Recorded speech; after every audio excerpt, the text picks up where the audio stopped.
Okay, good evening, everyone. It is Tuesday, June 17th. Going to open the selectmen meeting. We have Kevin O'Neill, Bob Kimball, Roger Marsan, and myself. Let's start by the Pledge of Allegiance. Where's Peter? Peter's not here. I pledge allegiance to the flag of the United States of America and to the republic for which it stands, one nation, under God, indivisible, with liberty and justice for all.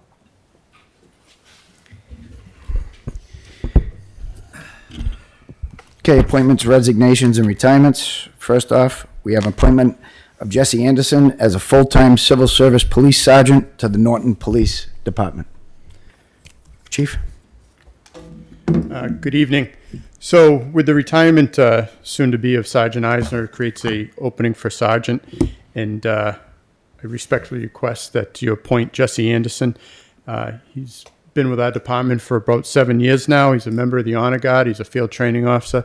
He holds 2 master's degrees, and he was a former member of the Massachusetts National Guard, where he held various leadership positions.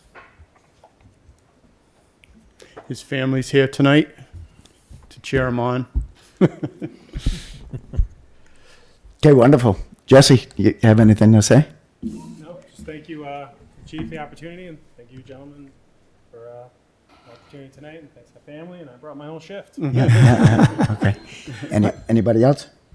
I'm going to read this. I think one of your shift is missing. He's retiring, right? He's out patrolling the streets. Notice appointment of the full-time civil service police sergeant. I hereby notify the select board that in accordance with the provisions of Article 4, Section 2B of the Norton Charter, acting in my capacity as the appointing authority, I have appointed the following individual as a full-time civil service police sergeant, Jesse Anderson. Said appointment was made on June 12, 2025, in accordance with the provisions of the Norton Charter and will be effective June 27, 2025, unless the select board votes to accept or reject appointment prior to that date. However, I specifically request the board acceptance of this appointment with the effective date of July 6, 2025. That's from the town manager. Mr. Chair, Yes, sir. I make a motion that we accept the appointment of, I'm sorry, Jesse, I'm trying to find it. Anderson. Jesse Anderson as a full-time sergeant. Okay, motion and a second. All in favor? Aye. And I am an aye. Congratulations. Congratulations, Jesse.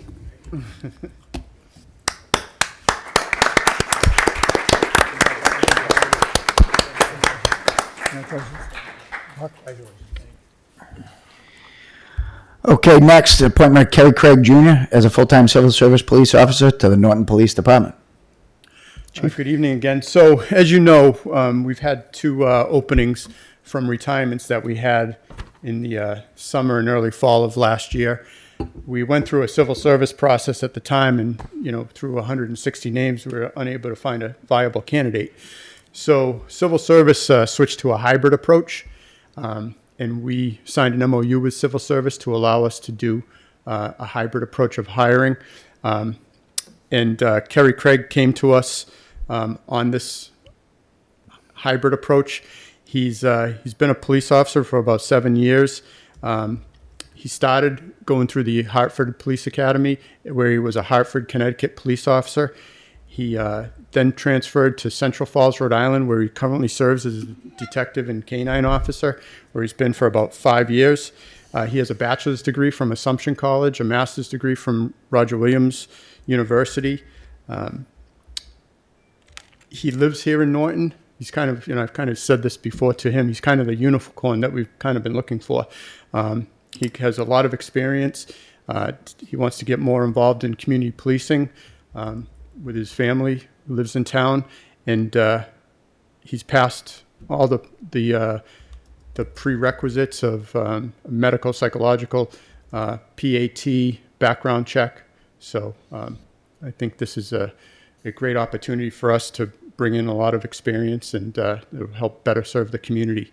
I specifically asked that he be appointed with a start date of August 4th. Chairman? Yep. Notice of appointment of full-time civil service police officer. I hereby notify the select board that in accordance with the provisions of Article 4, Section 2B, the Norton Charter, acting in my capacity as appointing authority, I've appointed the following individual as a full-time civil service police officer: Kerry Gregg Jr.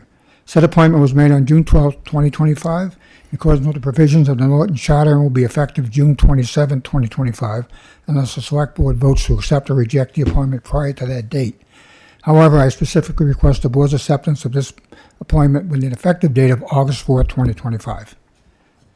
Mr. Chair, Yes, sir.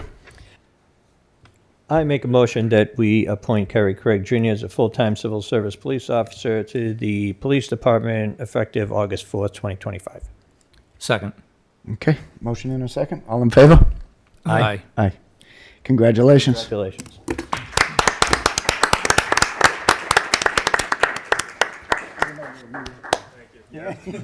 Welcome home. Welcome aboard. Look forward to seeing you around, Kerry. Congratulations. All right, so next we have the appointment of Nicholas Ferguson to the Zoning Board of Appeals. How are you? How are you? Good, thanks. I wrote down a few of my thoughts to be respectful of your guys' time. It's okay. I can Shoot. It's short, I promise. Shoot. Sounds good. Perfect. Good evening, and thank you for the opportunity to speak tonight. My name is Nicholas Ferguson. I live over on Newcomb Street at 104 Newcomb. I first came to Norton about 15 years ago, kind of by accident, while hosting a trivia night at a local restaurant. I got to know the area, got to know the people, and a few years later, I met my wife at the downtown. She grew up here. The family, the Bramwells, have been a part of the community for a long time. And now we're raising our daughter here as well. That long arc, from a chance visit to calling Norton home, is a big part of why I care so deeply about the town's future. Professionally, I come from the IT world in management, where I regularly work with everyone from executive leadership to frontline staff. It's a role that demands preparation, patience, and the ability to navigate a wide range of personalities and priorities with clarity and grace. I've also developed a real interest in how planning, policy, and public process intersect to shape a community. I believe sound decisions come from doing your homework, listening carefully, and weighing competing interests with fairness and perspective. I understand that ZBA work isn't always easy. At times, it's highly technical, sometimes contentious. But that's exactly why preparation and level-headedness matter. I'd be honored to contribute my time and perspective in service to that mission. Thanks again for having me, and I'm happy to answer any questions. Well, sounds good. Thank you, Nicholas. I think your interest in it is phenomenal, and the current chairman is the best of the best. Known him my whole life, and he is fantastic. So, anybody else? Mr. Units, how many openings are there on the Zoning Board of Appeals? I believe there's one permanent position. Thank you. Mr. Chairman? Yes, sir. Mr. Ferguson, are you available? This is a question I'm going to ask everyone from now on, so I guess you're going to be my first. Are you available for in-person meetings here at the town hall? Yes. Is that something you're available to do? Yes. I'm not, maybe at times you may have to come in on the Zoom, but for the most part, you feel you'll be available? Absolutely. Yeah. I believe you were at the ZBA meeting the last week? Correct. Yeah. And I have to say, you did a very nice job in making your presentation. I could tell you did your homework, and you were well prepared to discuss the issue that came before them. So I'm confident that you'll do a good job. So thank you for volunteering. Thank you. Mr. Chairman, Yes, sir. I'll make a motion to appoint Nicholas Ferguson to the Zoning Board of Appeals as a permanent member. Second. Motion in a second. All in favor? Aye. Aye. Okay. Thank you. Passes. Thank you. Congratulations. Thank you. you very much. Thank you. All right. And thank you for volunteering. Absolutely. Okay, next up, we have an appointment of Carol McLaughlin as an emeritus member of the Council on Aging. Mr. Kimball? I asked about this. Carol's been involved with the Council on Aging since forever. I believe she was one of the first members of the committee. She's decided to downsize and step down a bit, and will no longer be able to serve on the council in her present voting capacity, but the committee would like to acknowledge her for all of her work that she's done over the years, so they're asking us to appoint her as an emeritus appointee. Mr. Chair, Yes, sir. I make a motion that we appoint Carol McLaughlin as a emeritus member to the Council on Aging. Second. Motion and a second. All in favor? Aye. Aye. Okay. Unanimous? Okay. She's not here, is she? No. No. Okay. Next up, modification of appointment of Paige Pennypacker from a permanent member to an alternate member of the Park and Rec Commission. Mr. Units? Maybe? Just Paige doesn't have the time to be a full-time member, but she's willing to be an alternate. So she asked that that be switched. Okay. I'll take a motion. Mr. Chairman, I just for further information, it appears that she has a new baby, and she's going to be very active, I believe. That's probably very true. Yeah. And she hopes to in the future to maybe switch back, but right now the baby, obviously is their number one priority. Say no more. So can totally understand that. Mr. Chairman, I'll make a motion that we appoint Paige Pennypacker as an alternate member of the Park and Recreation Commission. Second. Motion and a second. All in favor? Aye. Aye. Aye. Unanimous? Okay. Now, next up, the reappointments for board committee terms expiring June 30th, 2025. We have an explanation on this? Mr. Chairman? Yes, sir. Before we make the appointments, and I just mentioned this to Mr. Ferguson, one question I have for everyone who's going to be appointed to these boards and commissions is I want to know if they're available for in-person meetings. Me personally, I can't vote for anyone unless I know where they stand on the whether or not they can be here in person or they can just do it from Zoom or a combination of both.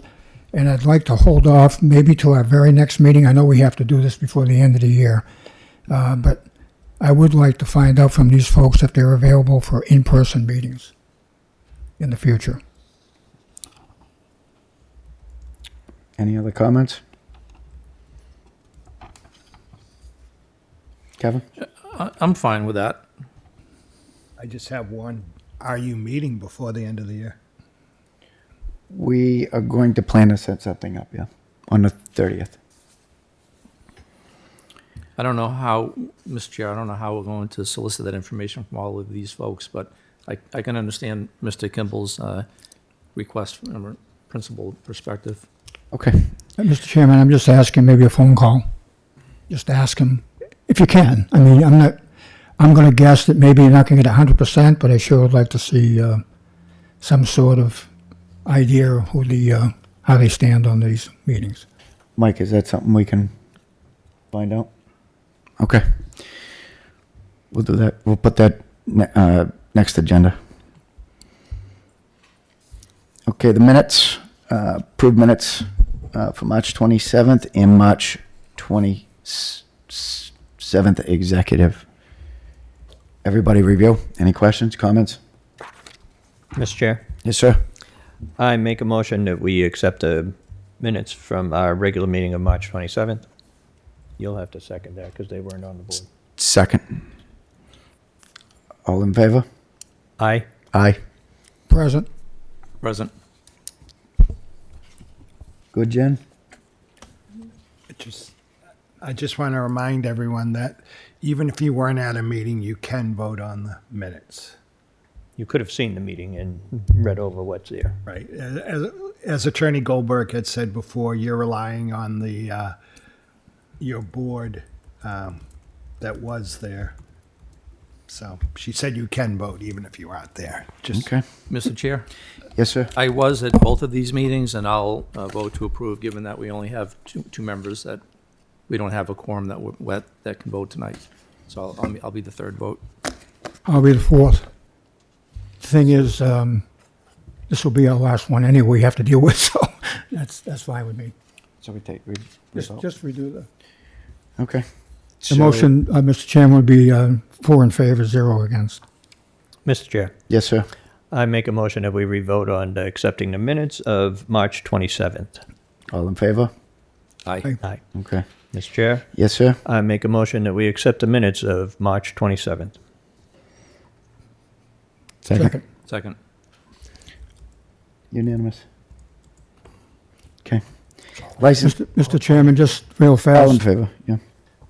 Go ahead. I know things have changed in the last 6 years since I sat here before, but, and I always agree with town council, but in this particular case, I think that in the future, especially in exec session, obviously Kevin and I weren't in the exec session, and I understand we can vote for it, but if you're voting for something you weren't participating in, I don't understand why that's allowed today, but I guess it is. But I just want to say that publicly that, in the future, we probably should take another look at this. We're not going to, I'm sorry, Mr. Chair. Yeah. We're not voting on the executive session minutes right now. Okay.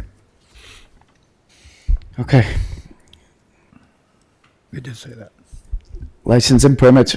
Vote to approve the special events parking permit application of property owner Larry Enos, Tricia Enos, attendant, at 254 Mansfield Ave from May 30th, 2025 to October 31st, 2025.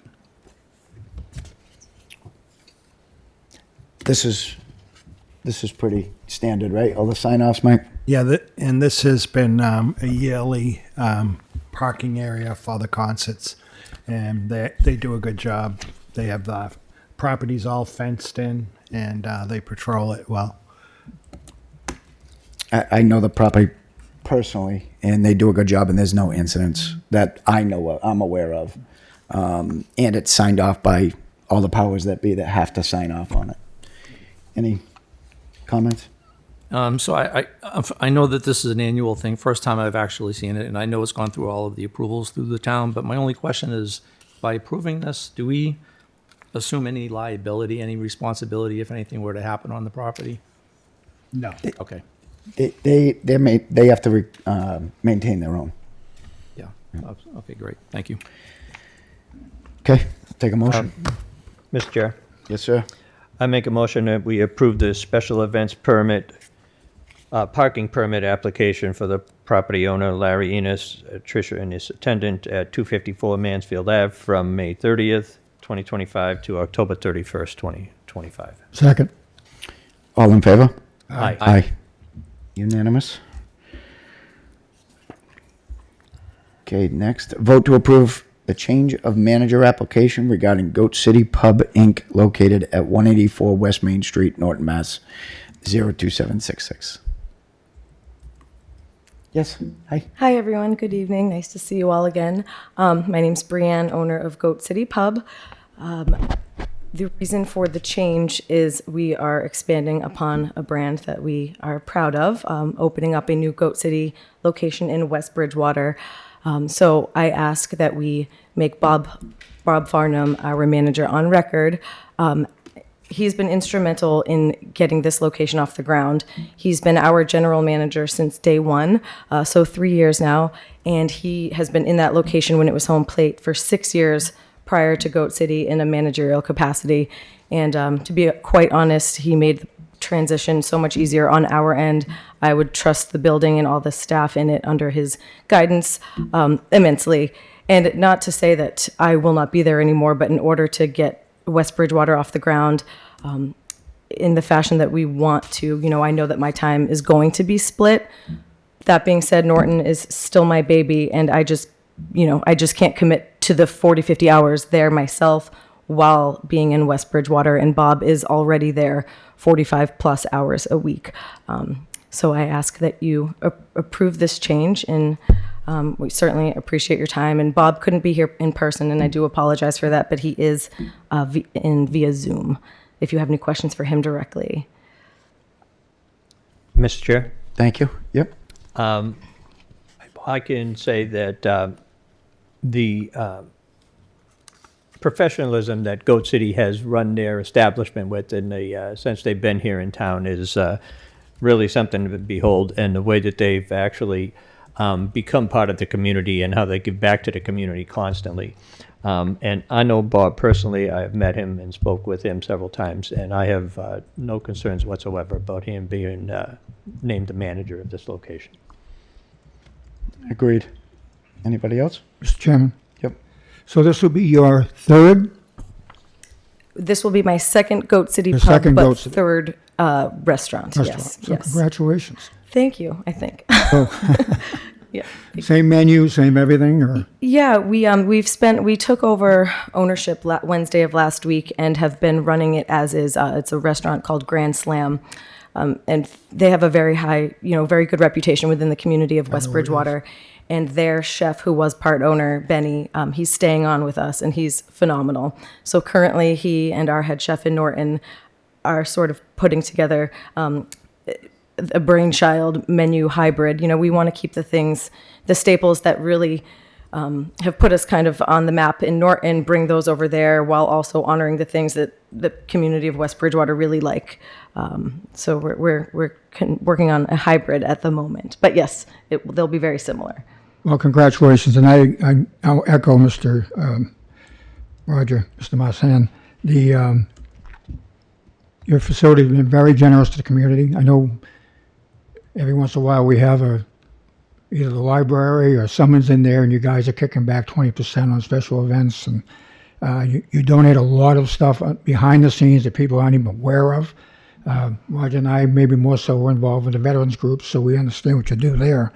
But you're a great addition to our community, and wish you well in West Bridgewater. Just remember, though, you have to come back here. It's home for me coming Okay. back here. So, and I appreciate it. The community has been wonderfully accepting of us since day one. So thank you very much. Thank you. Mr. Chairman, I make a motion to approve Robert Allen Farnham, located at 67 Cameron Street, Pawtucket, Rhode Island, as the new manager of Goat City Pub Incorporated.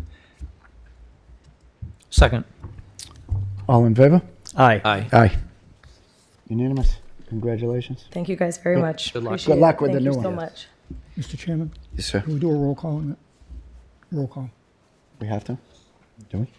We should do a roll call. Yeah. Because it's was the manager. Yeah. So, Right. roll call. Okay. All right. So, Mr. Chairman, Oh. roll call yes for me. Yes. Yes. Roger. And I am a yes. Thank you. Okay.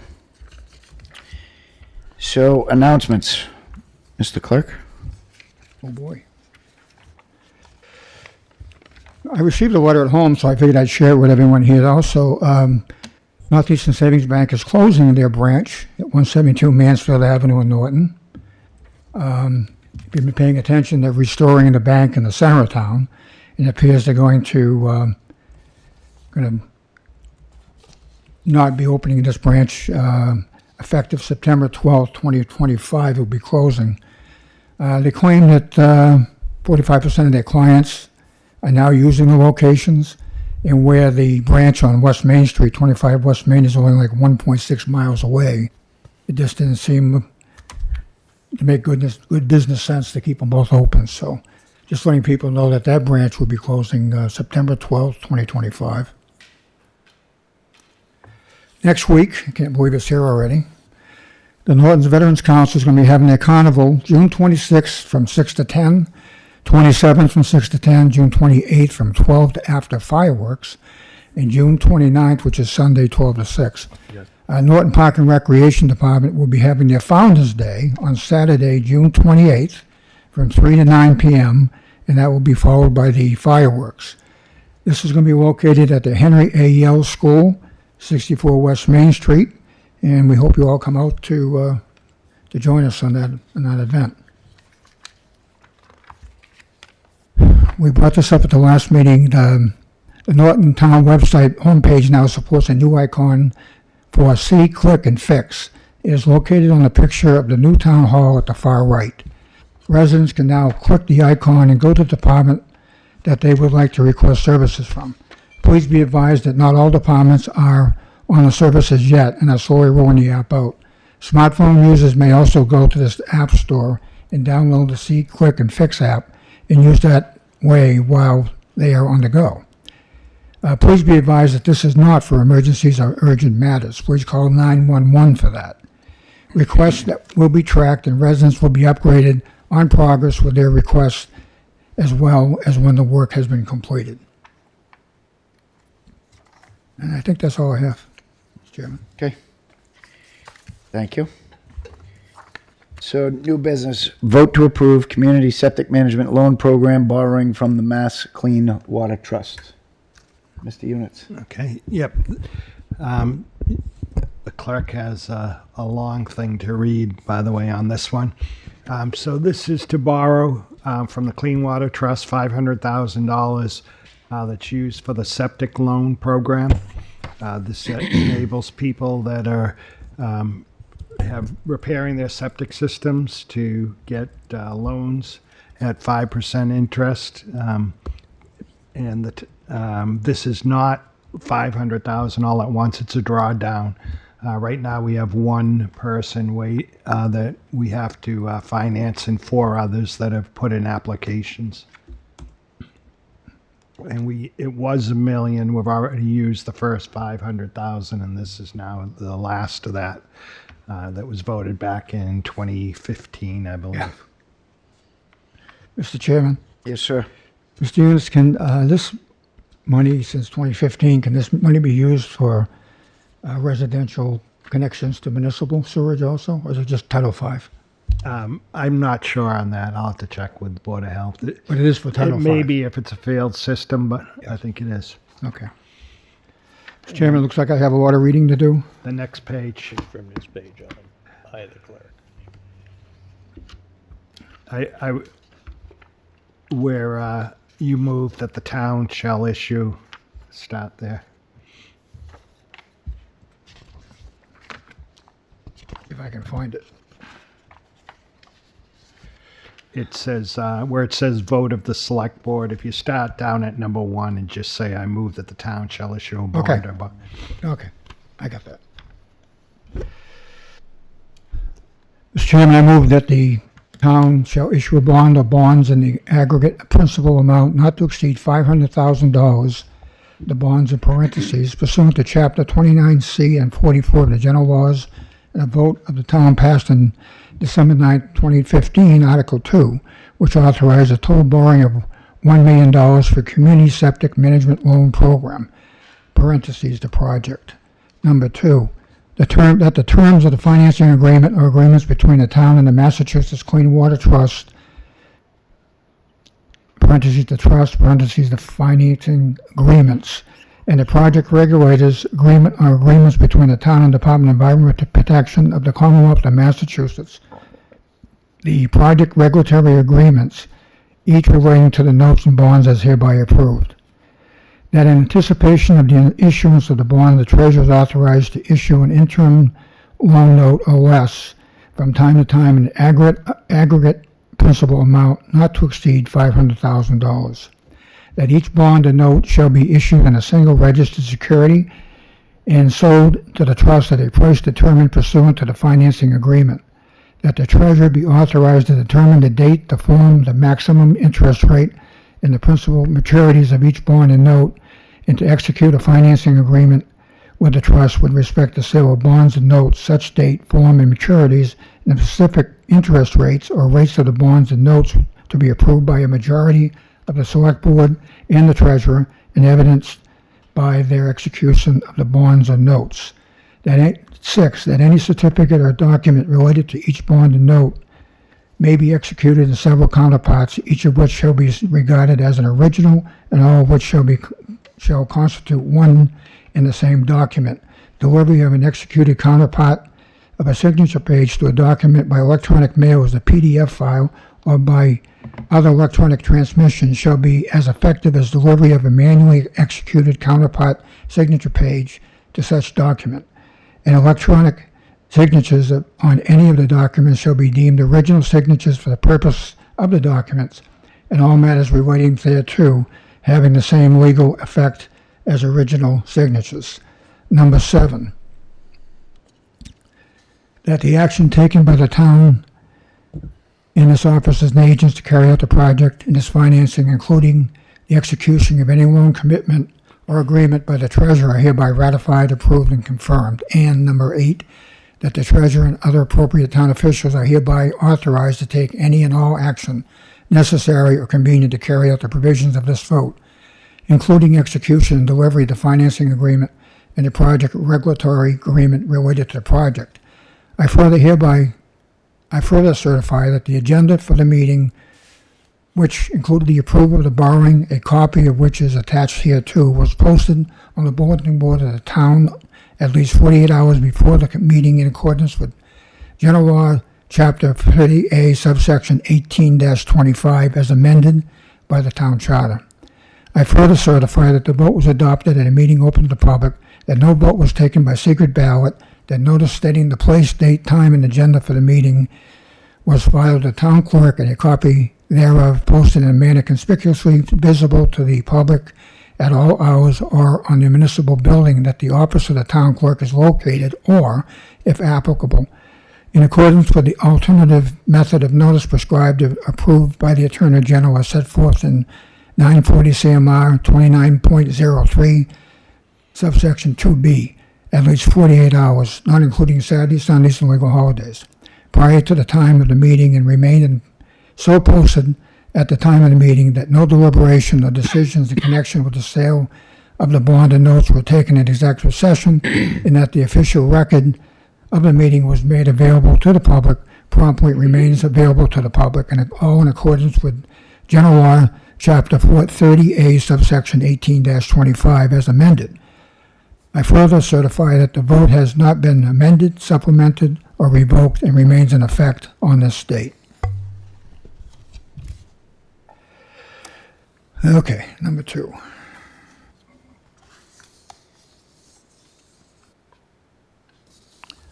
Tells me to read this carefully. This is a certificate. We, the members of the Select Board, and I'll make this in the form of a motion, Mr. Chairman, so I don't have to go through this again. We, the members of the Select Board and Treasurer of the Town of Norton, Massachusetts Town, certify that we signed the $500,000 0% interim loan note of the town dated June 15, 2025, and payable on the closing date. The note bears the town seal, which is also affixed to the certificate.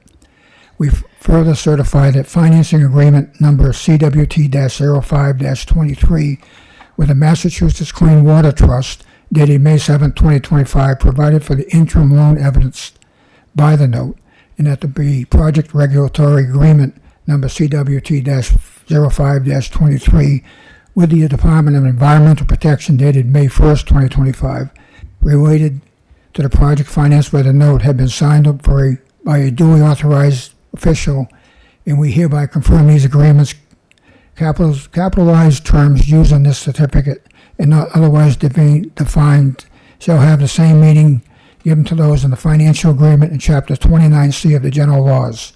The financing agreement and project regulatory agreement are sometimes referred to collectively in the certificate as agreement. We, the members of the Norton Board of Selectmen and the Treasurer, also certify that number 1, authority. The note is issued pursuant to Enabling Act, Chapter 111, Section 127B12, the general laws and applicable authority, and vote for the past December 9, 2015, and the authority authorized a total borrowing of $1 million. Execution of the said agreement was further authorized and approved and confirmed by Select Board, passed on June 17, 2025. Excuse me, Mr. Kimball. Go right ahead. I'm waiting. We want to save your breath. I believe we only had to read that first part totally. We don't have to read the whole second part of that. Perfect. So I think if we can accept the chair could accept a motion now to vote on that. That was the motion, right? We need a second? There was a motion. Yep. Yep. I need a So we need a second. second. Second. Okay, all in favor? Aye. Aye. Aye. Aye. Thank you. Perfect. Okay, review, discuss, and a vote to award the paper contract for 7/1/25 through 6/30/26. Mr. Units? So for the first time, I think ever that I can remember, the paper contract is not being awarded to WB Mason. There was another bidder.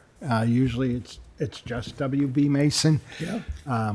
But I ask that you award the contract to the low bidder, Spruce Home. Hopefully, we'll see how they do. Hopefully they can have the service that WB Mason had, but they're quite a bit cheaper, as you can see on the sheet.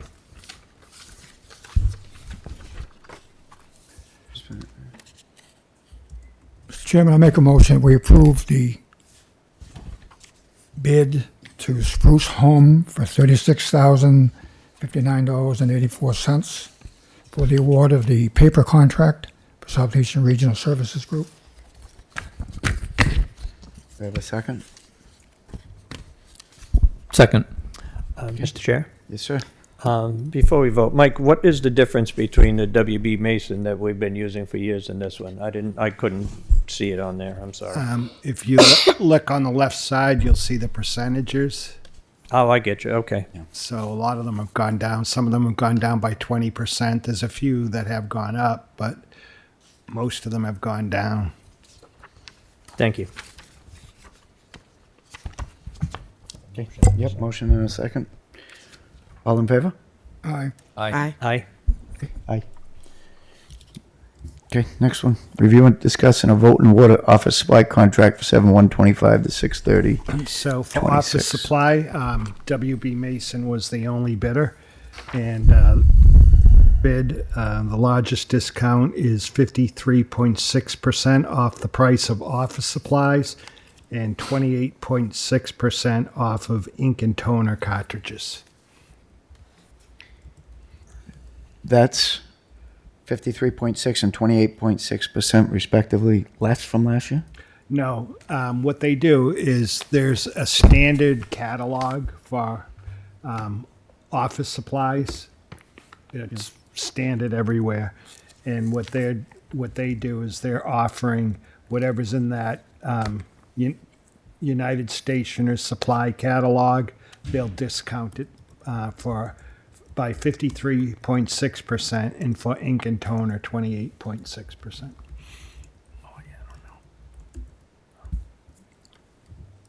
Okay. So motion, Mr. Chair. Yes, sir. I make a motion to accept the bid of Southeastern Regional Services Group for office supplies contract award from 7/125 to 6/30/27 to WB Mason. Second. All in favor? Aye. Aye. Okay, review, discuss, and a vote to award the DPW supply contract for 7/125 to 6/30/26. So for this one, I'd ask that you approve the DPW supply awards recommended by Southeastern Regional Services Group as listed. There's a number of companies and different supply categories. Mike, it seems like these are all the same vendors that have been, how's the Pretty much. pricing? Are they right in line? Are they still? I can tell you. Which one do you want to start with? Let's say anything that's over a 3%. Anything go up over that? I don't know the percentages. I can tell you what they were, like crushed stone, 22.14 per ton last year. It was 21.35 per ton. The 3/8-inch stone last year was 28.90. This year it's 28.95. And the 1.5-inch stone last year was 28.90, and this year it's 24.46.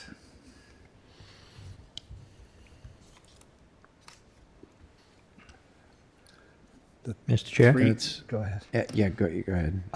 Just looking at the total, Mike, is the total up or down from last year?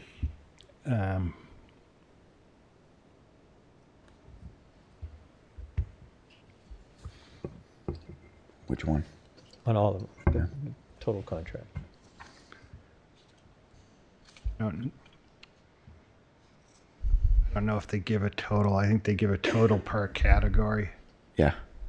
All right, there we I mean, go. just run those, Mike. if you can. So the total is $998,930, and last year it was $1,840,419. So it went down 10%. More than 10. Yeah, boy, Went down a lot, Down like half. 50%. 100%. Wait. It's like 50% of what. I'm sorry, say those numbers again, Yeah. Mike, just so we're clear. Yep, so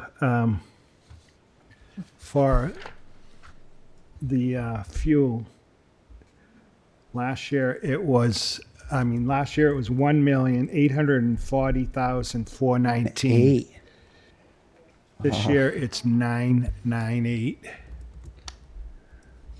So that's almost $1 million savings. Yeah. Mr. Chair, Yes, sir. I think this is the easiest motion I've ever made. Grip it and rip it. Mr. Chair, we don't know if the quantities are the same, though. Is it apples to apples comparison? I don't know, to be honest with you. These aren't all our, and this isn't all our money. This isn't all our quantities. This is the whole, all the groups Oh, I in see. Sursage. Okay. They go out to bid for the entire, all the towns that are in the Southeast Regional Services Group. Mr. Chair, Yes, sir. I make a motion that we award the DPW supply contract as listed in Southeast Regional Service Group. Second. All in favor? Aye. Aye. Okay, unanimous. DPW next. Discussion on a vote to increase the ambulance billing rates. Welcome, Deputy. First off, Chief Simmons is in Minnesota right now, designing our tower and engine with the chairmans of each group that actually put it together. So he apologizes for not being able to make it tonight for that. So I'm asking for a small increase in the ambulance billing. The last time we did it, it was either 2 or 3 years ago. I think it was 3 years ago. Normally, at this time of year, we ask the billing company, which is EMS Pro Solutions, where we are as far as the billing rates compared to everybody else, and they usually give us a sheet that has pretty much everybody that deals with them, and then the top 50 services in Massachusetts. So going down the line, the increase we're looking at is the mileage is we want to keep the same, the $40 per mile. The BLS rate, which is $17.50, no increase in that. There's 2 ALS rates. There's ALS 1 right now, it's $2,300. We're looking to increase that to $24.19, which would be an $119 increase. And ALS 2 from $3,323 to $3,551, which is a $228 increase. The difference between ALS 1 and ALS 2 is ALS 1 is one intervention, like someone IV, or they put somebody on the cardiac monitor. ALS 2 is either 3 medications administered or one of the following procedures: defibrillation, cardioversion, pacing, endotracheal intubation, chest decompression, surgical airway, or an intraosseous infusion. Between the two, our ALS 1 is about probably 67% of our calls. The ALS 2 is about 2% of the calls. So that's basically the increase I'm looking at, is the ALS 1 and the ALS 2. And I'll take any questions if you have any. So, Mike, real quick, what's the basis for wanting the increase? Just to stay with everybody else, basically what everybody else is on the top 50 as far as that goes. I think that's, if you go a little bit further, Jen. Yeah, you can see basically, I know it's tough to see probably, but we kind of look at the Comstar average top 50 and we try to stay with that as far as our numbers are concerned. Some are a little bit higher, some are a little bit lower. If you just look at the first column with the mileage, that can range from $35 to $55 and so on and so forth. A lot of it has to do with the areas. Payer mix is, the community and how many people are on, say, Medicaid and Medicare versus private insurance. The ones that are higher in private insurance, you see the rates are usually a little bit higher as far as that goes. We're about probably 55 to 60% Medicare, Medicaid, which is a set number. So it seems like per this chart at the bottom, it has, community average, which would be, for the mileage, the BLS, the ALS, and the ALS2. And it seems we are higher than the community average. Am I seeing that correctly? Go up to the top. I have it here, actually. Let me take a look. What do you want to see? At the bottom, Mike, the community, you can't see it from anywhere. There's a lot of numbers. The community average top 50. Yeah, of the top 50, See, It's- if you go like 1, 2, 3, 4, 5 down from the top, that's where we get the numbers, the 2419 and the 3551. That's Right the here? community Yes. average top Okay. 50. so at the bottom, the community average, what is that? This total list of communities, Mike? I believe so. I'm not sure with that number. I don't know if they just added up and divided at the bottom. But we always based it on the average top 50. So that's basically Comstar, Comstar is another company that basically does ambulance billing. And they take basically the top 50 of EMS Pro Solutions and the top 50 of the Comstar. And that's how they come up with that general top 50 in the state of Massachusetts. Okay, I was looking at that bottom one. Yeah, I'm not 100% sure to tell you at the bottom. I've never really looked at that. I don't know if that's just an average of all the numbers there. It looks like it. Yeah, looks like it. Mr. Chair? Yes, sir. I can tell you whatever they charge, it's worth every penny. And that's just speaking personally. So I'm going to abstain from this vote, but I can tell you that I don't know what they charge, but it's worth it. As everybody knows here, the ambulance reserve fund pays for, a good percentage of our salaries. Buying ambulance supplies, everything down to, small things like snow shovels. And, excuse me, Mr. Chair. Yeah. And how much of this billing is direct to the individuals and how much of it goes to insurance companies?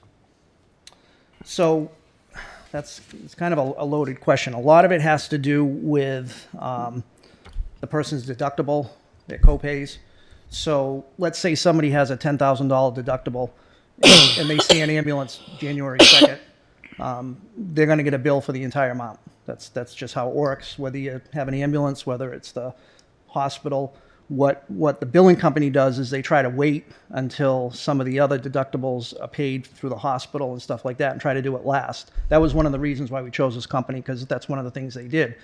So sometimes it's a full amount that you're paying, but then after the deductible is met on that insurance, then you pay nothing as far as insurance is concerned.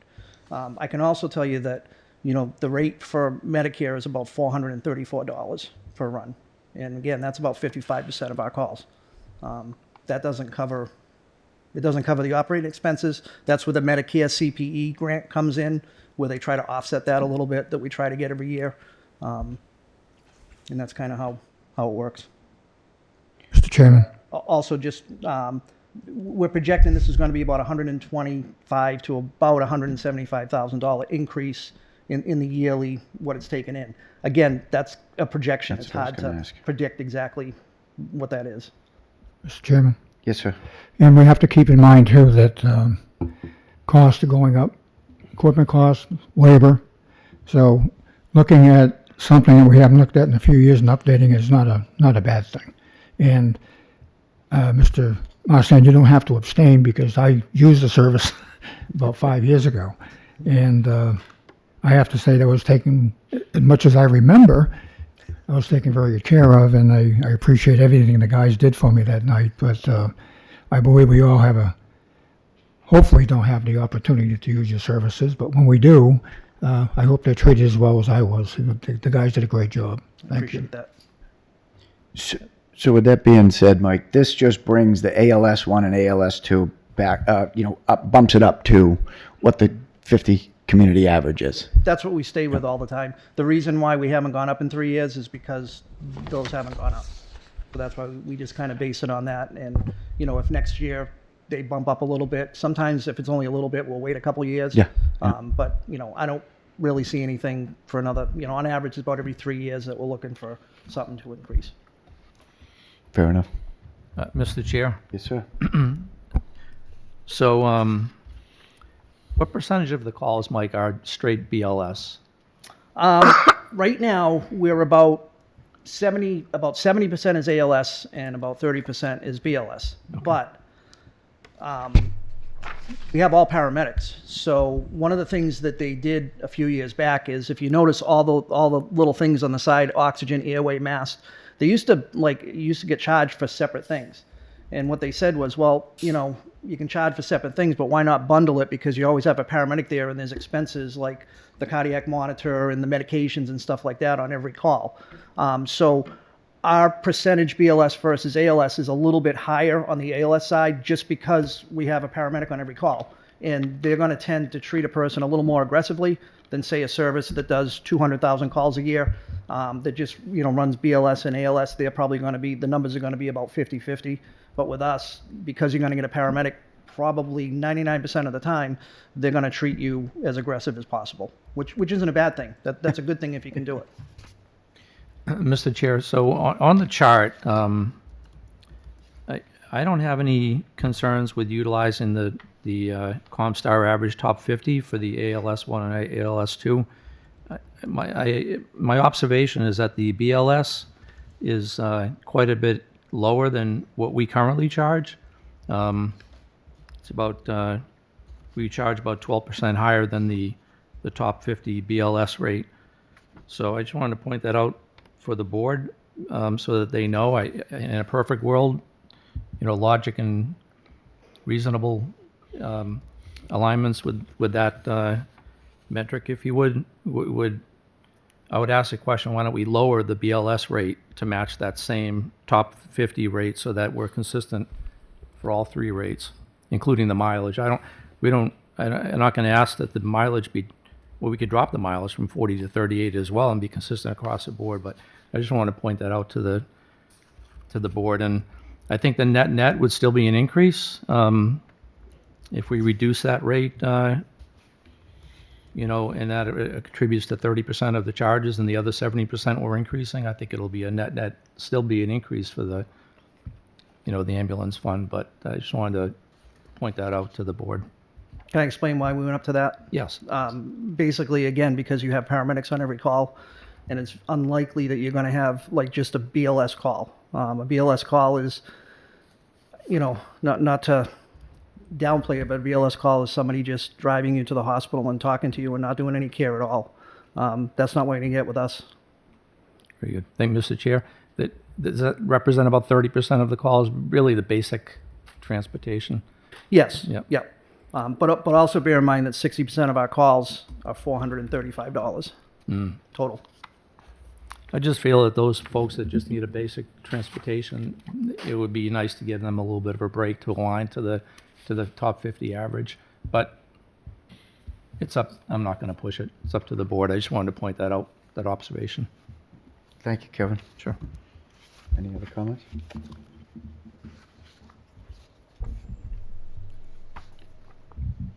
Anyone want to make a motion? Chairman, I make a motion that we approve the new rates requested on our ambulance fees. The Norton ambulance billing rates, as listed on the document. I'll second. Motion in a second. All in favor? Aye. Aye. Abstain. Thank One you. abstention, Jen. Thank you, Thank you. Deputy. Thank you. Okay, what do we have next? All right, discussion and a vote on town center layout with members of the Historic District Commission. Mr. Chairman? Yes, sir. So, first of all, you have a quorum? I don't think you have a quorum, right? No, okay. So, we can discuss this, you can bring it back to your committee, but we're looking for some direction. I chair the Norton Traffic Safety Committee, and we have a number of, through Better Engineering, BETA, we've developed a plan for the center of town. And we have three options that are being brought forward. What we're looking for before we start calling for public hearings and all the other necessary things we have to do to get this traffic pattern applied to under the state guidelines is to make sure that we have the blessing of the Historic District Commission, because everything we want to do is in the center of town. So that's why the committee has asked, the Traffic Safety Committee has asked the Select Board to have you here to talk about some of the options we have available. Do we have the maps, the 3 presentations, by any chance? I don't. You don't have a copy of it? You don't have it up on the screen? I sent them to Michelle today. Oh, Jen said she did forward Yeah, it to me. okay. But I want to put them up so people understand what I'm talking about. So there are 3 proposals on the center of town that have been brought before the Traffic Safety Committee. We took a vote. Option 1 is from Mansfield Ave straight through the Unitarian Church. Number 2, option 2 is to the center of the town common. And option number 3 is the thing called a roundabout, which would connect all streets in the center of town. The vote of the Traffic Safety Committee was 6-5 to recommend option number 3, which was the roundabout. So if we can get that up there, I want to Bob, explain. as I recall from the packet we had seen before the select board, This one? they all estimated what the traffic flow would look like after these were proposed. And if I remember correctly, the roundabout was the clear option that had the fastest times to the center. That's correct. After okay. And we're going to have plenty of time to talk about that, Yeah, okay. unfortunately. It is the fastest, but it's the most costly, and it's going to be the most, it would infringe on many, many property owners around the center. And if we can get that up, I would be glad to explain it in more detail. So this one here is option number 2. And this is what it would look like, and this is probably a better copy of it somewhere. That's not a. That's just not a- current. That's current state. That's what we have now. So that's what, okay, further down, you're going to find at the very end of that packet, you're going to find the 3 options. Right at the very, very end.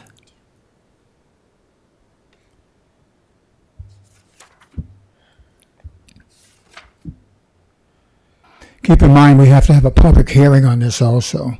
So the public will have plenty of chances to have some public input on it. Page 22. There we go. So this is option number 1. At the top of your screen, you've got Mansfield Avenue. You've got the common to the right. And then the church is on the bottom right.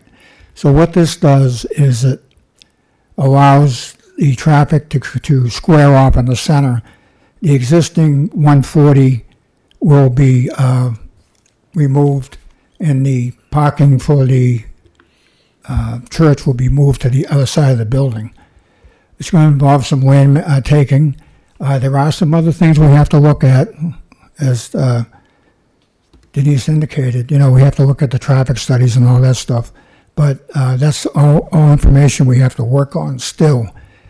To be This- 2 property takings with that. Yeah, this would be 2 property takings, cost about $6 million. And they rate the center of how they do it is they rate it A, B, C, D, E, F. This proposal would be a C rating when it's done. Right now it's an F rating, just so you know. This would bring it to a C rating, and I believe all 3 projects are actually all C rated at this point. This one costs about $6 million. The state would have to acquire some property through easements, but in this particular proposal, it would allow, it wouldn't cost the town any money. It would be pretty much the state would absorb the cost of this particular realignment of the town center. It goes straight through, it comes out through, if you know where Jack Nichols's property is, the new house across from the post office, it would take that building and come out in front of the telephone company building back onto Taunton Avenue. So that's option number one. Option two wasn't found favorable to most of the traffic safety meeting people, and I believe the federal government would have a problem with it too. This would require taking a lot of land. It would involve going through the town common, which is on the National Register, and in order to go through the center of the common, it would require a lot of legislative acts and a lot of paperwork. It would take a number of years in order to approve it.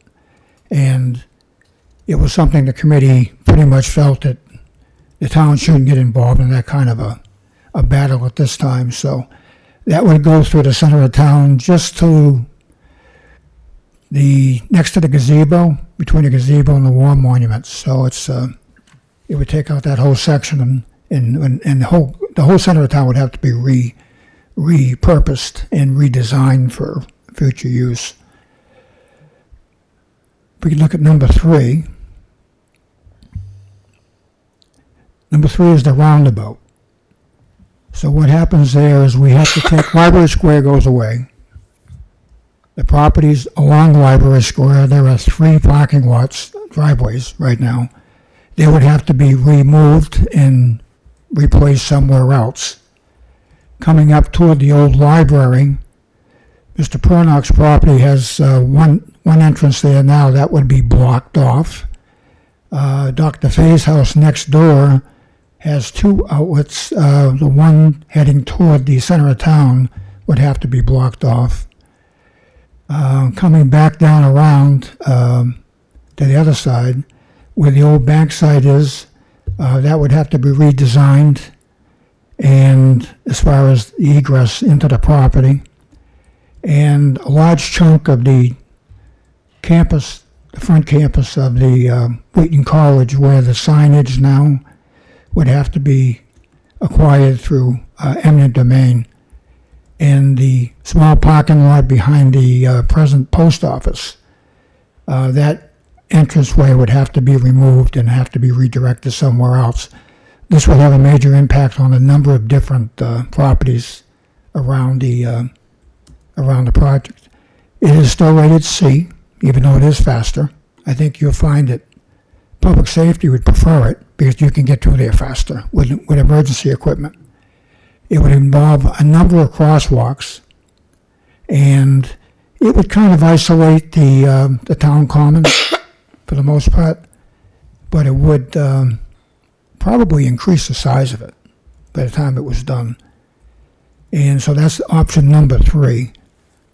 So anyway, I believe you've come to some of our meetings, so you're aware of some of the proposals, and you can't make a decision tonight, obviously.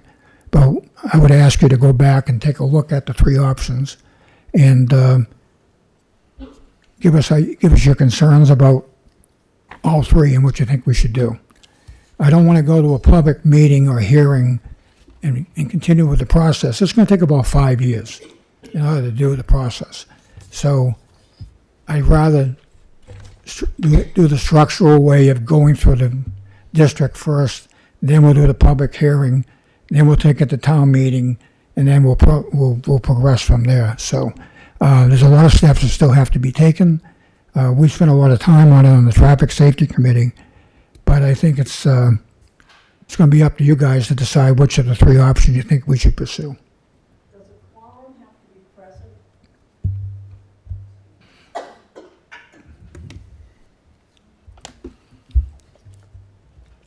Peg Dooley, Historic District Commission, 134 Godfrey Drive. Does a quorum have to be present from the commission in order to give our opinion as to where we stand? How do you know what you? There are 3 of us here who are town, well, obviously we're on the Historic District Commission, but we're members of the town and have our opinions.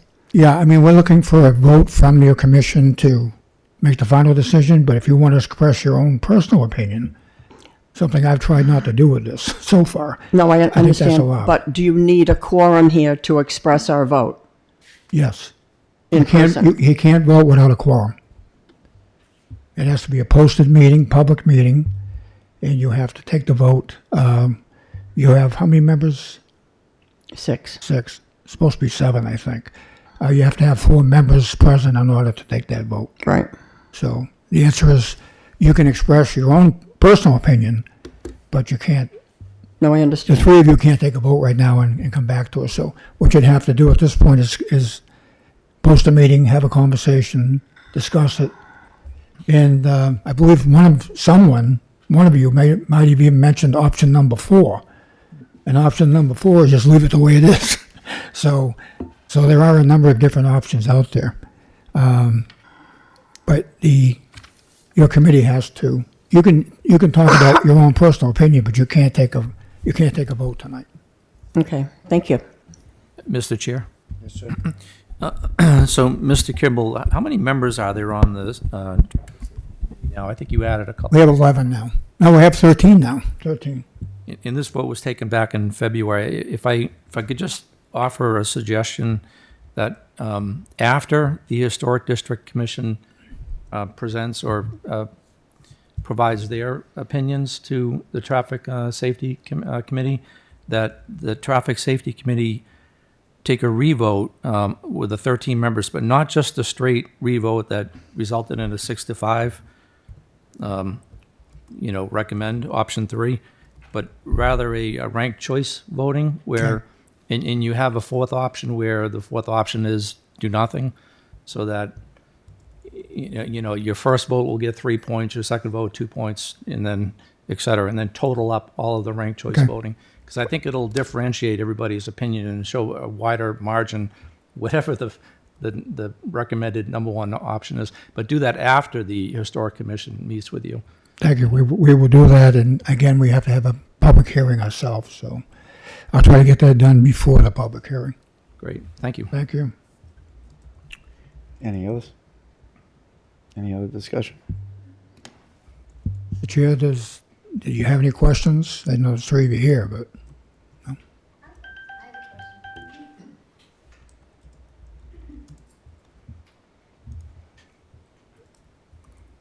Ellen McGrath on 29 Mansfield Ave. Personally, I like to bicycle, and I would really like to know if there's like a lane for bicyclists for the roundabout. The answer is yes on all of them.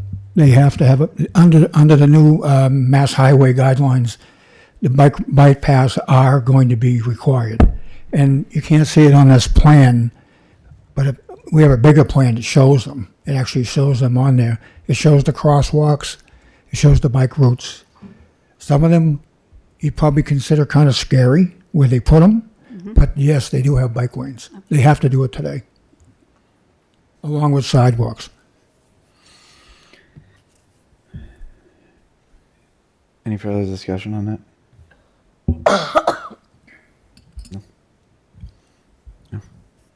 So yeah, I mean, just if they can get back to us for the vote, I believe Mr. O'Neill's idea is probably the best approach. Do the same thing. Prioritize how you feel in order of the 4 options. You feel that we should consider it, and we can take it from there. Just so everyone understands, once you approach Mass Highway we've already done the design work for the most part. We've got some more work to do. We just had a traffic safety and a pedestrian safety count done on East Main Street, but we haven't done, to Mrs. Luciano's point, we haven't done it on the other ones. So we'd have to look at each one and probably have it determine how much impact it would have on the transportation and on the transportation, bicycles, crosswalks, pedestrian, everything would have to be reviewed. Bob, if I remember correctly, that information was all in that packet. Okay. For all the options. Okay, good. So anyway, we'll look at all that stuff, and once we've done that, then we go to Mass Highway, and well, we have the Historic Society first. We have to have a public hearing, take it to town meeting. Town meeting has to determine which of the options they prefer. And then once that's done, then Mass Highway will start the land takings and development of the property to get it done. So It's usually for a 5-year project. Okay, good. Next item. Review, discuss, and a vote on Serpent Energy siting comment letter. Mr. Chair, the second part of that agenda, the previous agenda, was at 10 West Main Street. Are we skipping over that intentionally? Are we? Yeah, I don't think that should have been on there. Yeah. Okay, thank you. Yeah, we are. Thank you, Kevin. So Denise, item 7, review, discuss, and a vote on Serpent Energy siting comment letter. Yes. Sorry. At my first Serpent meeting, there was a presentation of a new 2024 Climate Act, and this would enable. Can I interrupt you 1 second, please? I'm sorry. My name's Chris Pernock. I'm not really understand why we're skipping over 10 West Main Street. Mr. Chairman, Yes, sir. we've been advised by town council not to talk about 10 West Main Street. We've received a letter from you indicating that you're not happy with the process and looking for legal advice. So we've been advised not to discuss this openly. I know you've got an agenda, or you're working with the historic district right now, but town council basically told us not to have a conversation. No, we're not working with them. We're not working with them. They don't want to work with us. So, okay. It was on the agenda. That's why I was surprised that you don't want to talk about it. Okay, that's fine. We're not allowed to. Denise? Oh, sorry. So my first Serpent meeting, there was conversation about 2024 Climate Act, which was out for comment. Most of the Serpent members, or all of the Serpent members, I think, were hearing about it for the first time at that meeting. Serpent prepared a letter in response to the Climate Act, and so what the Climate Act says is that certain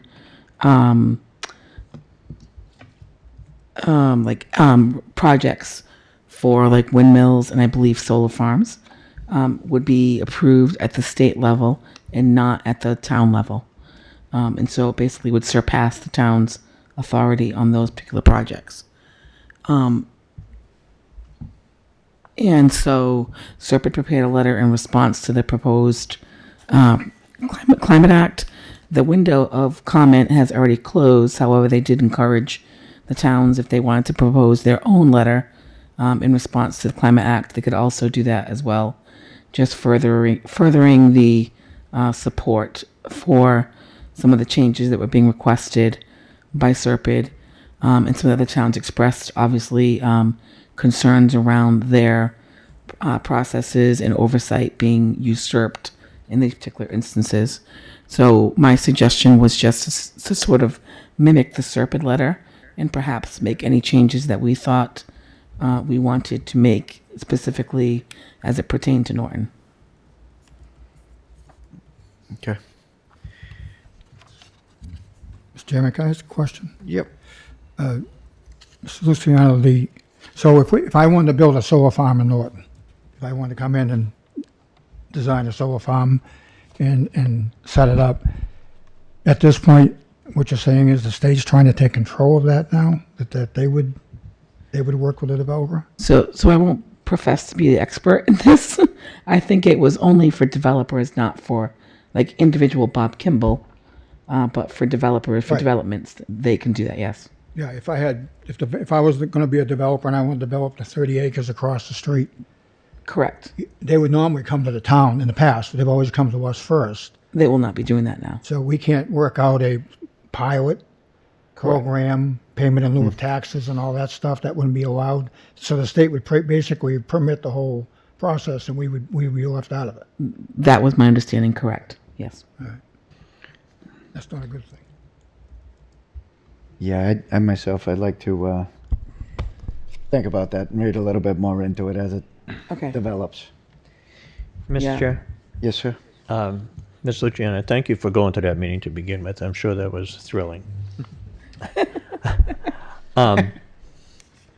But I would like to take a little more time before, and Yeah. I think we should draft a letter and send it to them. And I'm not sure that it would be in favor of their proposal, but No, the Serpent had some comments too. So you'll see in the packet where it starts the Massachusetts Energy Facilities. Yeah. So that's their letter in response to it. okay. So that's what I'm proposing, something similar Just we might want to interject some Norton specifics. Sure. Yeah.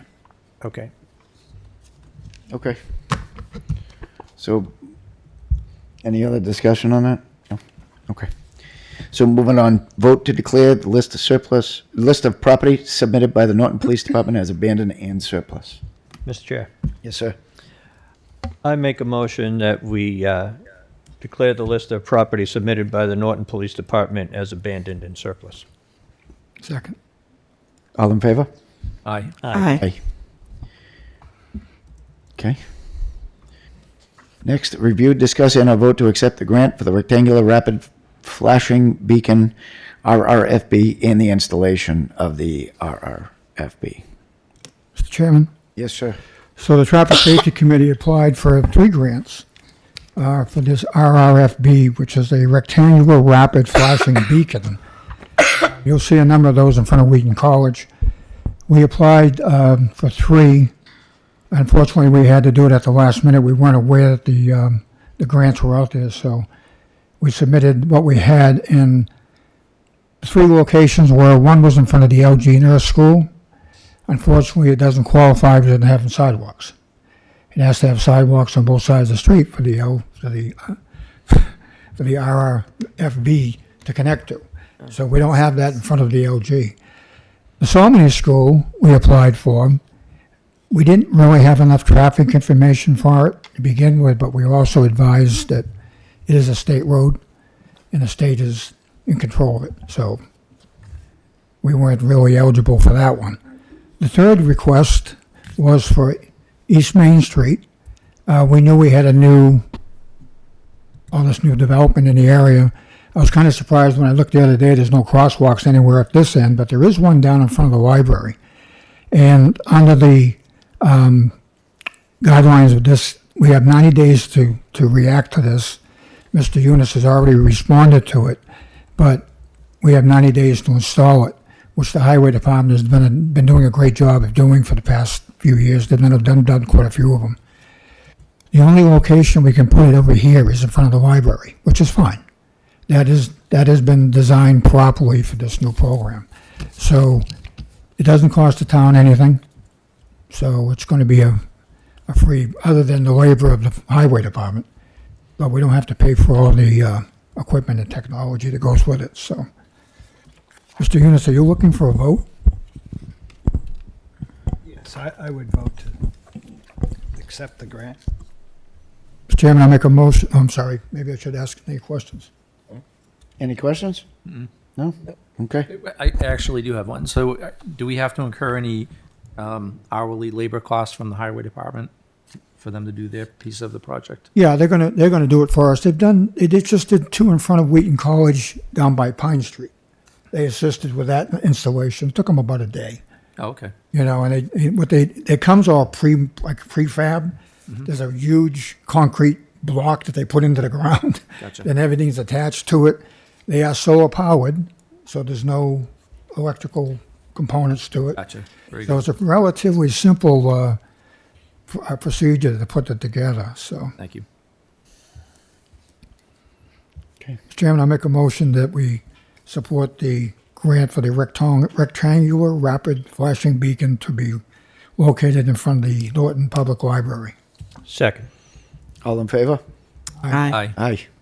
Mr. Chair, Yes, sir. I'd like to thank Mr. Kimball for pursuing this grant on his own. Appreciate your efforts. I was surprised I got it, actually. Thank you. Okay, next, update from Select Board Representative on the Town Manager Search Committee regarding results and scheduling interviews with finalists. So with respect to time, as there is a meeting right on the heels of this at 7:15, I believe. Just going to give a quick update. We have, the committee has narrowed down to 4 finalists that are going to be formally presented to the Select Board at one of the upcoming meetings. The committee did a lot of work with this. I'm sure anybody that's familiar with this process knows it's lengthy and a little bit arduous, a lot of reading. We had 162 overall applicants, some of those, a small handful being duplicates or some that just weren't even close to on the radar with qualifications. We narrowed that down to about 30. and then subsequently down to 11. And then we did, some procedures that we all agreed on, questions, things of that nature. We had them do some presentations, and we narrowed it down to 4. So with that being said, like I said, we're going to be, the search committee is going to be formally presenting those to the select board in the upcoming, when we set our schedule upcoming, we'll be presenting them. So just wanted to give that update. We're that far in the process with getting it in front of us to be able to schedule our interviews with the candidates individually. So. And Mr. Chair, the presenting the final candidates and the interviews will all be done in open session. Yep. From here on out, it's all open session. Thank you. Yep. So that's it. Any questions? Anybody got any questions? Okay. So other Mr. business. Chairman, real fast, if I could. Obviously, we've been meeting on Thursday nights, and your committee, you are our representative, and they've been meeting also on Thursday night. I have to tell you that they spent a lot of time and effort doing this process. And I know that you also brought people back for a second interview, which is something we'd never done before. So I just want to congratulate the committee for making that happen. But it wasn't an easy task. I don't know how many weeks it took you to do it, but it was a lot of work. So thank you for your committee for all the work they did on that. Yeah, you're welcome, and thank you as well. Another point of note, we are waiting. We should have them all back by the end of the week. Full federal and local criminal background checks on all of them, too, as a point of note. So that's that. Next, other business topics not reasonably anticipated 48 hours in advance. Like, anybody? Mr. Chair, I just want to let the board know that last Friday I attended the MMA and MSA new board member training session out in Devon's, Mass. It was good. Open meeting law, public records law, municipal finance, all that good stuff. So it was a good day. It's good to get out there with a couple hundred other people from around the state that do exactly the same thing that we do. And the benefit is that you don't have to worry about the open meeting law because none of them work in the town of Norton, right, or serve the town of Norton. Yeah. So you can talk about things and how things going in your town and that kind of thing. So good experience. Yeah, good. Thank you, Kevin. So old business discussion and a vote regarding 185 Washington LLC multifamily development. Mr. Kimball, can you present this? Well, yeah, I think we did discuss it at our last meeting. I guess I wasn't clear on what the request was for. Back at the end of March 27th, there was a meeting with a company who was looking to put a 40B project at 185 Washington Street. It's an LLC. Had come before the board to ask for a friendly 40B, which means that by doing so, you encourage them to, obviously, to build a project, but also it opens up an opportunity for them to work with the state. Mr. Eunice, is that called a LIP? Is that what it's called? That is one of the. Yeah, it's a LIP. So what the LIP does, and I don't know what that means, the abbreviation, Local. it notifies the state that we're interested in looking for additional 40B projects. The reason I asked that this ought to be sent to the developer is because I know that we had one like last week before the ZBA, and the developer spends a lot of money trying to develop this, trying to lay it out the way they want to do it, and make it all happen. We're at 10.01%. We have met our requirement on affordable housing. We now are in a position, we call it safe harbor. The state recognizes the fact that we've met our goal. That can fall in the future, but right now we're at 10.1%. The developer that night asked this board to make a decision as to whether or not they would support the 40B, the friendly 40B, and I believe the board at that time took it under advisement. What I'm asking the board to do is to notify the developer before they spend a lot of money and let them know that we are now basically on the safe harbor. We've met at 10.1%, and we at this time will not support any additional 40Bs. And that's basically what I was trying to get through the last meeting, and I guess I didn't do a very good job explaining it. So, Mr. Chair, Yes, sir. Mike, if we just vote to send this letter again, we'd be back in line with the open meeting laws. Well, now that you have it on the agenda. Right. Right. It'll correct that mistake. And the attorney from the developer is on, if you want to let him speak. If you can quickly, that'd be great. Thank you, through the chair. Sounds not. Yeah, we can't hear him. sound. We can't hear you, Matt. Hold on, we gotta fix the sound.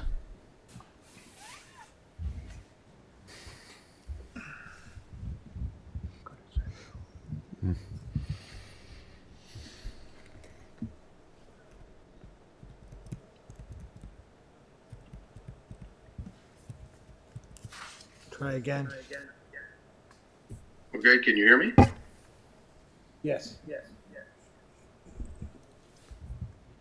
Should I proceed? Yes, that's better. Yes.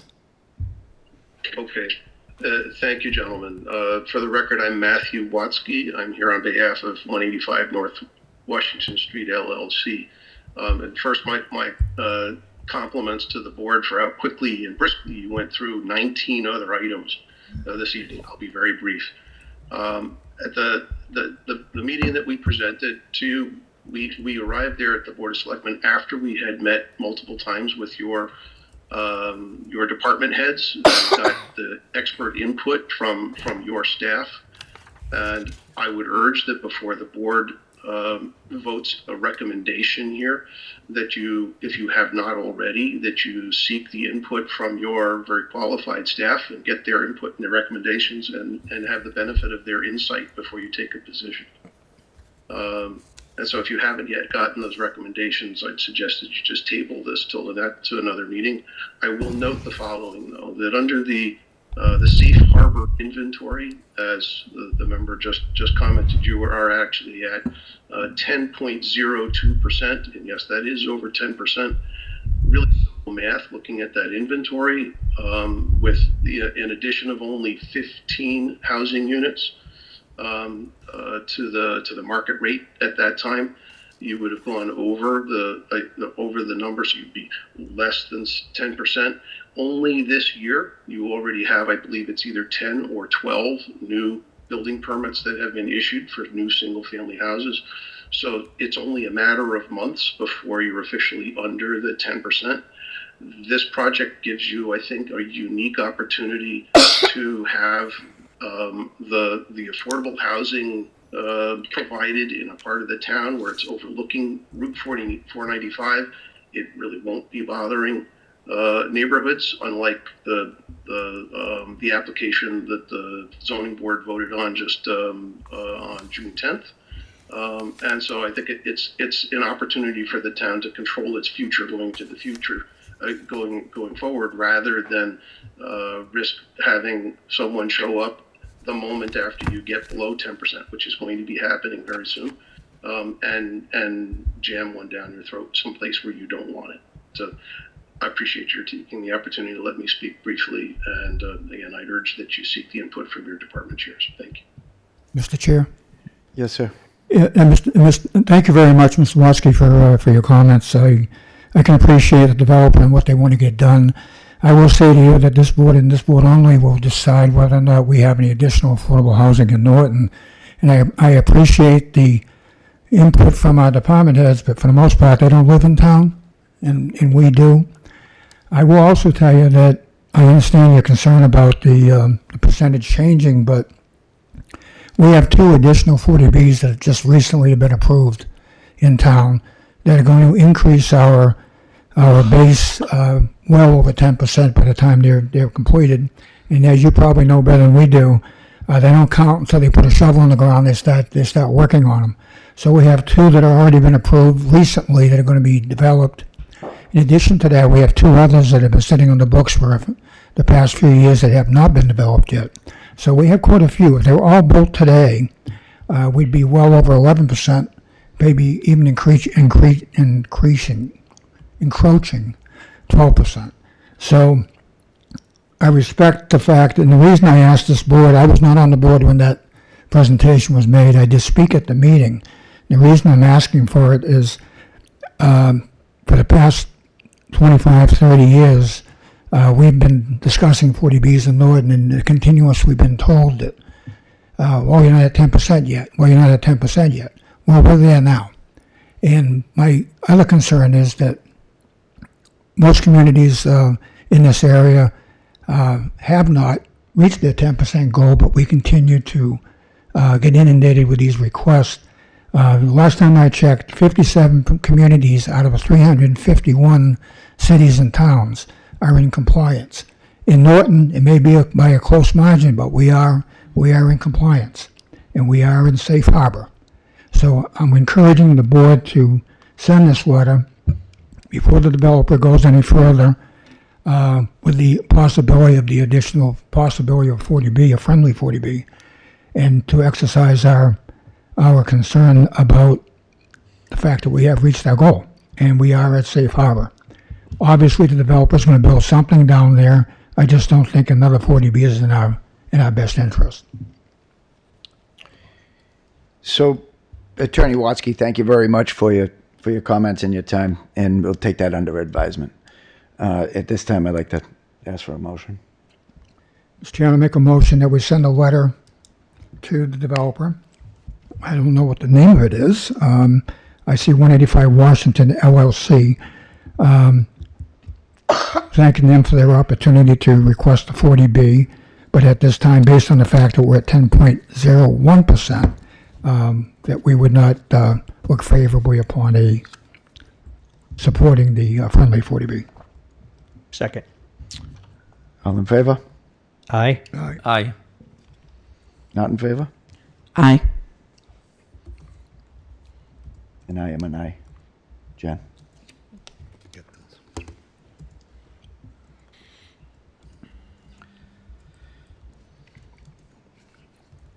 Okay, move to future agenda.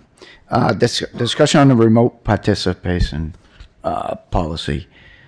In the spirit of time, We don't have anything. yeah, we don't have any update on that, so we'll move that to a future agenda. I'll have some information at our next meeting. Okay, thank you.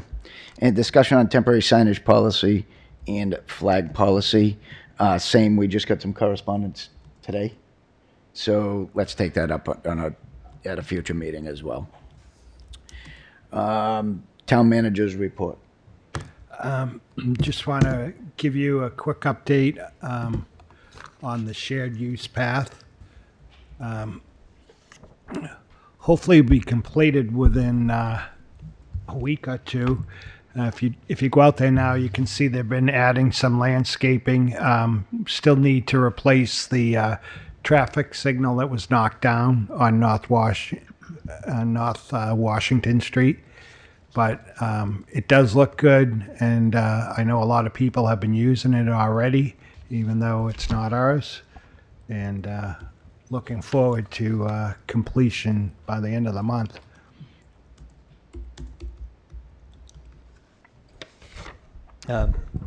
Mr. Eunice? Yes.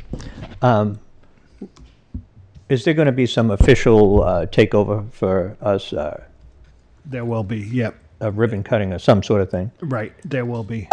And when that happens, what department's going to be responsible for the maintenance and upkeep of that? Of the path. Yeah. So for the most part, highway will be responsible for the maintenance. And as you know from the last meeting, there's a group a charitable foundation that's also looking to assist on the path. But the bulk of the maintenance will be the Norton Highway Department. Thank you. And just while I'm scrolling through these pictures, as you can see, paving was done Friday on the town hall parking lot. So hopefully striping will be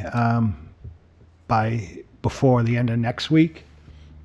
And We're almost there. That's all I have. That's it? Okay. Not on this. Dale Cabral, 50 Mansfield Avenue. Can we please start respecting the agenda? Because we now have 3 different agenda items that the folks from who are wanting to develop the center of town came.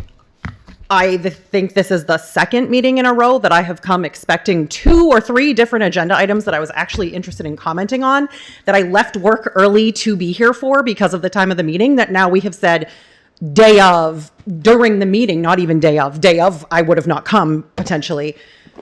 There's no update on. These are things that matter, and usually people are turning out because they think they matter. And I don't know what the breakdown is lately, but it feels like the agendas have been going off the rails and they're not being respected. And that is not respectful of the time of the folks who have come, whether it's a developer or whether it's citizens who have opinions on these things. I understand if there was a last minute notification from town council, but there was nothing. I mean, 48 hours beforehand, we can't tell if we're going to be able to talk about 2 different policies, that at least one of which, part of the reason it was tabled to this meeting was because this was still before July, and I guess it's now going to be June 30th when that gets discussed. Can we please try to be better about that? Like, I have a job that I left to come to this meeting, that I sat here for an hour and a half to find out that the 2 pieces I cared about are being tabled for the second time in a row. I don't know whose responsibility that is. I don't know if there's an email list I can get on that says like, hey, these are the things we're going to table tonight, but We just found out tonight, Val, when we got here. this has been multiple meetings in a row that it's happened. We so understand, but it happens. It seems like it's, yes, recently, the past couple meetings, we get it, we understand. And we'll take it under advisement. It's not normally what we want to do, but it is what it is. I apologize. Thanks. Maybe just bring town council. And Mr. Chair, it's important for the public to understand that Thursday is a holiday, Juneteenth. And we normally have our meetings on Thursday. We're trying to be respectful for the FinCom, which is scheduled to meet in about 7 minutes in our seats. So just want to make sure that was one, I wasn't expected. You got through the agenda very quickly, as it We're was. trying. Thank you, Kevin. Sure. Okay, so, but back to Select Board's report and mail. Mr. Chair. Yes, Mr. Marsan. So by way of an update on the interim town manager, after I looked at the charter and I approached several department heads and received a letter of interest from the police chief to be the interim town manager. So we will take that. Okay, thank you for the update. And warrants. Anything with the warrants, Mike? Approve the warrants as written? Right. Yeah. So, I guess, say each one. Just approve the warrants as listed written. in the agenda. Approve the warrants as listed on tonight's agenda, 1 through 9. And then we have to do, do you have the, Oh, the, Here you go. Here you go. Mike. next meeting, okay. So we have next meeting agenda. Are we okay to set that for June 30th? Or sooner if we can, I suppose. It would be nice to have some of this cleared up before. Do we leave that open then for the time being?